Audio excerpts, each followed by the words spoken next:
Work culture expert Debi Yadegari supports the working parenthood, and she's with us now. Debi, welcome to Quick Take, and thanks for being here. I want to bring in Debi Yadegari, founder and CEO of Villyge. Never before have we had everything come to a halt and have people really have the time to sit back and think, what are my priorities and what am I achieving? And perhaps HR doesn't know that they're not in compliance. Most of the time, I would argue, HR has no idea that they're not in compliance with lactation accommodation laws. Before you go back to work, be sure of what your personal goals are and don't allow your goals to be influenced by the reactions of others. Number one, there has to be an emphasis placed on the impact that employees make versus the hours spent on the job.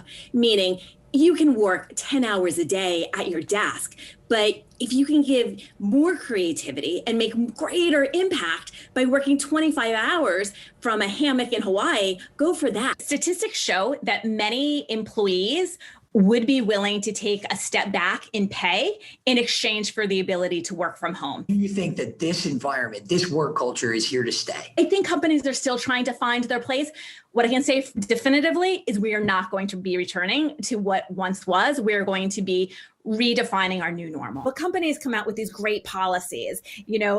For instance, a lot of companies will say that they have unlimited PTO time. But if you have that manager who never takes a vacation themselves and is going to, raise an eyebrow anytime you ask for a day off, you're not going to feel comfortable leaning into that policy. Everybody knows at the end of the day, people are not quitting jobs, they're quitting bosses. And that's where I challenge companies to really step up. Give the listeners one bit of advice about being a working parent and getting workplace support. What would it be? You have to be your best advocate. Frame your need in terms of delivering something for your manager, your employer, your HR, whoever you're talking to. Take a step back and frame it long term on how serving your need is going to best benefit them. 9 to 5 is dead, and we have to stop focusing on time in the seat and what's actually getting done. Debi Yadegari, thank you so much for being here again. Debi is CEO of Villyge with a Y.